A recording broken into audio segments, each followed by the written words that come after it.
Be me, Stephanie, 28, marketing coordinator at Bloom & Company Artisan Creamery.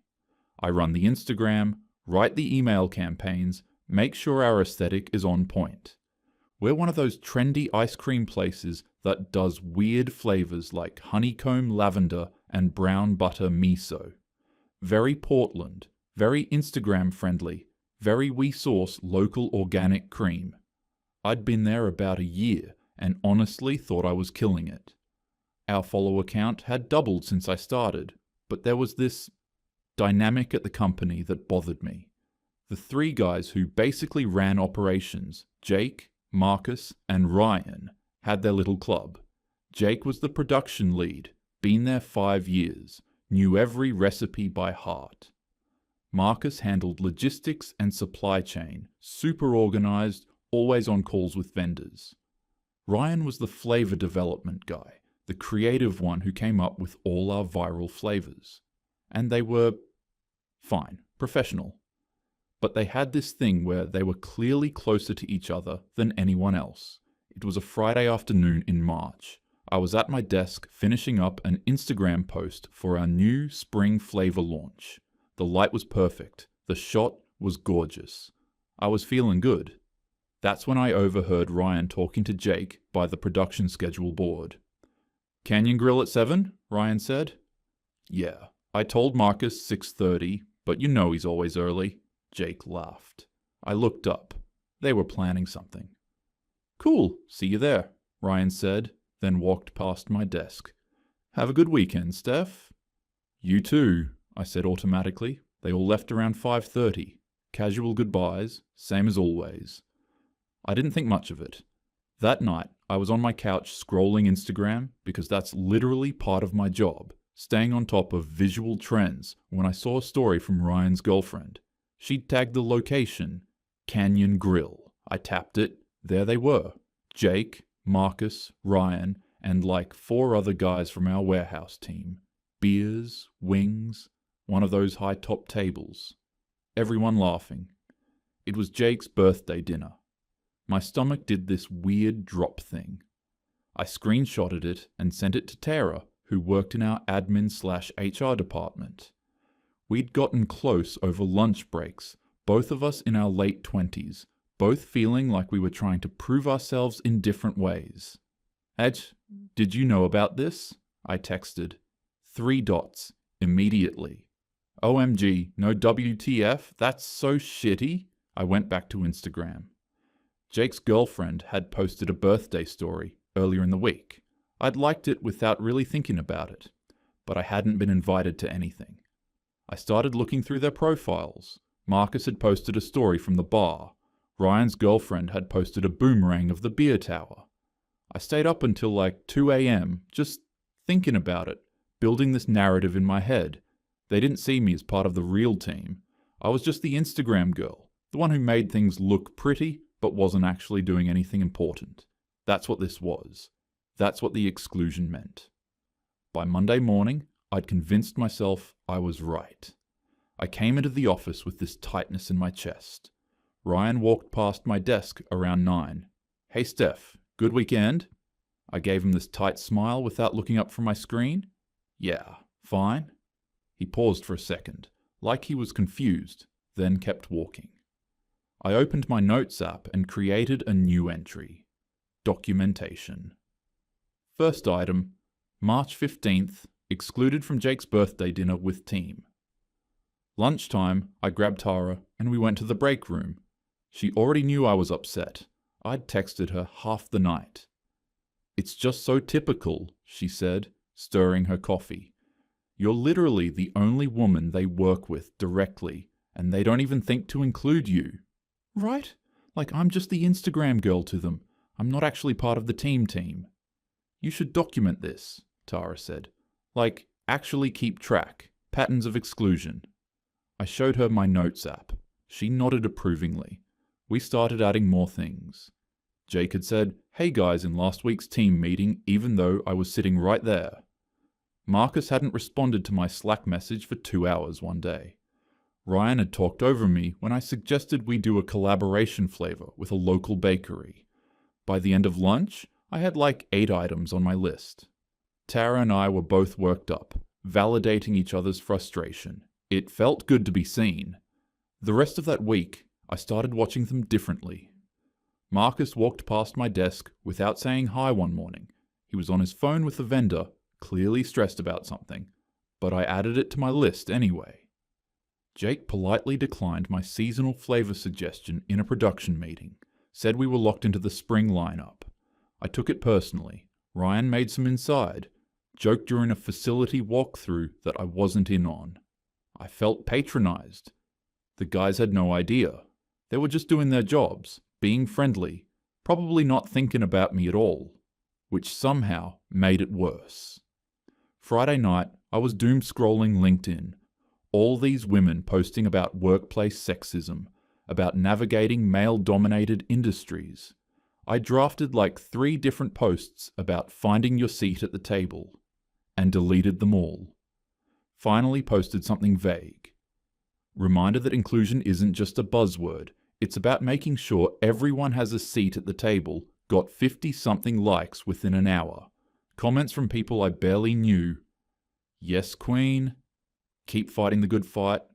We see you. I felt validated, emboldened. I started Googling things like workplace exclusion and creating equitable teams. That's when I remembered. Our company was doing the Taste of the Region Food and Beverage Expo in 6 weeks. It was huge for us. A chance to get in front of major buyers, maybe land a contract with Whole Foods Regional. Jake and Marcus had led it the last 2 years. I got an idea. Monday morning, I requested a meeting with Derek, our owner. He was this guy in his mid-40s, started the company 8 years ago with his wife.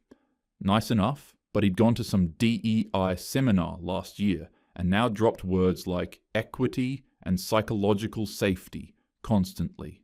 I knew I could work with that. I came prepared. I'd printed out articles about women in food industry leadership. I had my notes app ready. I love working here, I started, sitting across from his desk. The brand is amazing. I'm really proud of our Instagram growth. We're up 70% year over year. You've done great work, Derek said, but I've noticed some patterns that concern me. From a culture perspective, he immediately got this uncomfortable look. Oh? I was nervous, but I'd rehearsed this. I'm not saying anyone's being intentionally exclusionary, but there are these unconscious bias patterns, like the informal networks where decisions get made, and I'm not part of them. I brought up the birthday dinner, framed it carefully.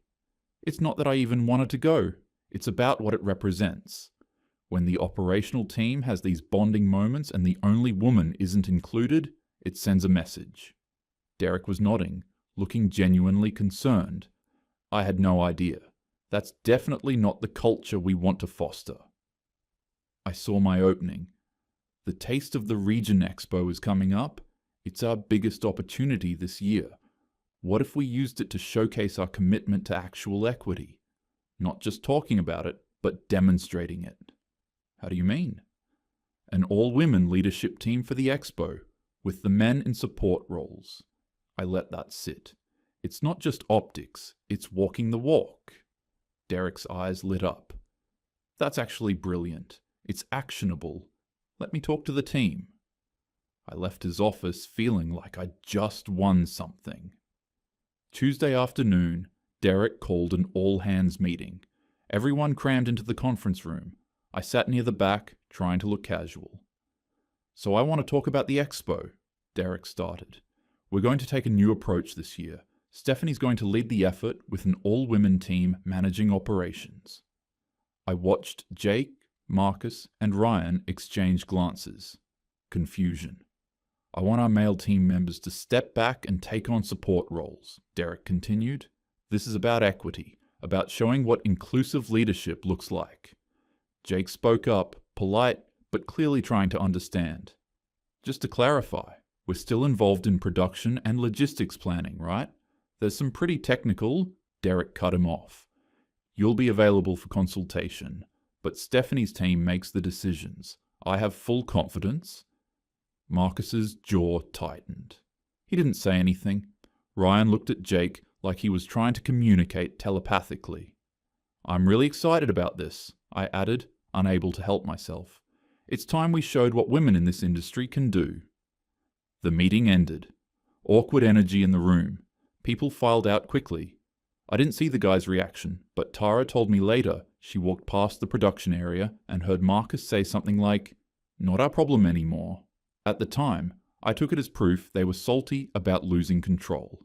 That night, I posted on LinkedIn, excited to announce I'll be leading our team at the Taste of the Region Expo. So grateful to work for a company that doesn't just talk about women's leadership, they make it happen. Time to show what we're capable of. Women in food. Leadership. 100+ likes. So many comments. Yas, queen! Smash that patriarchy, one of my college friends commented. This is everything. I screenshot it and sent it to Tara. We're really doing this.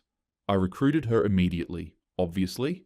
Then I grabbed Maya from accounting and Jessica from customer service. Both were sweet, both said yes, even though they seemed uncertain. Maya especially. I've never done events before. We'll figure it out together, I told her. This is about women supporting women. I created a Slack channel, #ExpoQueens. We had 5 weeks. Our first planning meeting was that Monday. The 4 of us in the conference room with laptops and way too much coffee. I had a whole agenda: booth design, product selection, staffing, marketing, logistics. Okay, what flavors are we showcasing? I asked, energized. Jessica looked uncertain. What do we usually bring? None of us actually knew. Awkward pause. Should we ask Jake? Tara suggested. No, I said firmly. We can figure this out.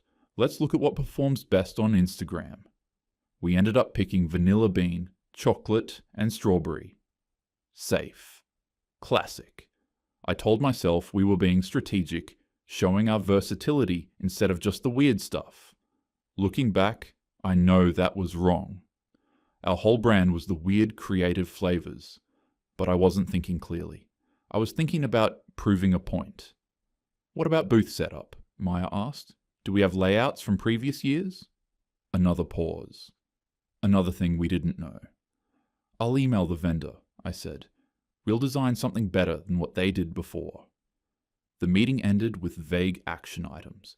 I tried to project confidence, but I had this gnawing feeling we were missing something fundamental. Week 2, I was walking through the production facility with my clipboard, trying to look like I knew what I was doing. Reviewing the flavor list with the production team. That's when Jake walked over. Hey, he said casually. Just FYI, those flavors need at least 48 hours freeze time for the texture to set properly, and the base ratio for vanilla is different than the others, so if you're making big batches, you'll need to... We have it handled, thanks, I cut him off. I'm just saying, the timing matters. If the base separates... Jake, I appreciate the input, but we're good. You don't need to micromanage. He put his hands up. All right, just wanted to make sure you knew. He walked away. Across the room, Marcus had been watching. He and Jake made eye contact. Marcus raised an eyebrow. Jake just shook his head. I felt vindicated. This was exactly what I'd been talking about. Mansplaining. Assuming we couldn't handle basic production. Week 3, I was on the phone with a vendor, increasingly stressed. Wait, so the cups and spoons are separate from the booth rental? The vendor patiently explained things I probably should have known. I took frantic notes. When I hung up, I saw Marcus at his desk across the room, calmly typing emails. For half a second, I considered asking him about vendor management, but my pride wouldn't let me. Week 4, our planning meeting had a different energy. Tension. I was looking at the schedule, Maya said carefully. We need samples ready by 9 a.m. both days. That means everything has to be frozen and transported the night before. Do we have a refrigerated truck? Jessica asked. Silence. Marcus usually handles that, Tara said quietly. We can rent one, I said, defensive. I'll figure it out. Maya tried again. Steph, maybe we should just ask them for help with the technical stuff. They've done this before. That's exactly the attitude that keeps women from advancing, I snapped. We can do this. We just need to trust ourselves. Maya went quiet. She and Jessica exchanged a look. The mood was tense for the rest of the meeting. I spent that night at my kitchen table, laptop open, papers everywhere. It was almost midnight. I was going through the expo checklist, realizing how many things I didn't actually know how to execute. I opened Slack, hovered over Marcus's name, typed, "Hey, quick question about vendor." Deleted it. Opened Jake's contact. Same thing. Deleted. I couldn't ask. Asking meant admitting I was wrong, admitting they were right to doubt me. I texted Tara instead. "We got this right?" "Of course. It's going to be great." I didn't feel reassured. I barely slept. The Friday before the expo, we did a test batch in production. First time most of my team had actually been in the facility beyond quick walkthroughs. We were making the vanilla. Jake happened to walk by as it came out of the freezer. He glanced at it, kept walking. Jessica scooped some. Is it supposed to be this icy?" The texture was completely wrong. Grainy. It hadn't frozen properly. The base had separated. Exactly what Jake had warned me about. I stared at it, panic rising. "Can we fix it?" Tara asked. "We'll remake." I said, forcing confidence. "We have time." "The expo is in 2 days," Maya said quietly. "It'll be fine. We just need to adjust the ratios." But I had no idea what ratios to adjust. Through the window, I could see Jake in his office, on the phone, laughing at something. I hated that I needed his expertise. I hated that I'd dismissed his help, but I still wouldn't ask. That night, I sent a message to #ExpoQueens. "Tomorrow's our day to shine. Let's show them what we're made of. See you at 6 a.m. for setup." Tara and Jessica sent back enthusiastic emojis. Maya just did a thumbs up. I stared at my phone. Didn't feel as confident as I sounded. Expo day arrived. We got to the convention center at 6 a.m. The rental truck with our supplies was there, but immediately things went wrong. The freezer units we'd ordered were the wrong size for our booth space. I was on the phone with the rental company. They couldn't send replacements until afternoon. Maya and Jessica were unloading tubs of ice cream, realizing they were already starting to soften in the morning heat. "Where's the signage?" Tara asked. "We found it in the truck. Wrong design. Old branding from 2 years ago." My hands were shaking. Okay, we'll make it work. Let's just get set up." By 9 a.m., when the expo opened, our booth looked rough. Signage was outdated. Freezers were poorly positioned. Everything felt cramped and unprofessional. The booths around us, other artisan food brands, looked polished and put together. We had our 3 flavors out: vanilla, chocolate, strawberry. A buyer stopped by mid-morning. Woman in her 40s, clipboard, professional. "Bloom & Company," she said. "I love your honeycomb lavender flavor." "Thank you," I said, hopeful. "We have some classics today." She looked at our samples. "Oh, you're not showcasing your signature line?" "We wanted to show versatility." "Got it. I'll swing by later." She was already walking away, heading to the competitor booth where I could see creative flavors on display. Maple bourbon, blackberry thyme, things that actually represented what artisan ice cream should be. By 11, Jessica was panicked. "Steph, we're almost out of vanilla." "Already? We just opened." We hadn't brought enough backup product. Basic planning failure. As the booth got busier, we started running out. Having to tell people, "Sorry, we're restocking." It looked terrible. "Should I call the facility?" Maya asked. "And tell them what? That we didn't bring enough?" I snapped. "Just make the samples smaller." That's when I saw them. Jake, Marcus, and Ryan across the expo floor. They were there, technically to support, but really just watching. Ryan was eating a sample from the competitor's booth. Marcus had a coffee, arms crossed, observing. Jake was chatting with a vendor. They weren't helping, weren't interfering. just present. I saw them, and my blood boiled. Are they seriously just standing around? Tara muttered. Ignore them, I said. Focus on our booth. But I was rattled. By 4 p.m., Maya was near tears. The stress, the chaos, the visible failure. It was too much. We should just ask them for help, she said. This is insane. We are not asking them, I said. That's exactly what they want. Or maybe they know what they're doing and we're in over our heads. We're fine. Day one is always rough. But we weren't fine. The team was cracking. I sat in my car alone after we closed the booth. Didn't get a single meaningful buyer conversation. Saw other vendors closing deals, exchanging business cards, having success. My phone buzzed. Email from Derek. How'd day one go? Sending good vibes for tomorrow. I typed 3 different responses and deleted them all. Finally sent. Great energy today. Day 2 is going to be even better. I put my head on the steering wheel.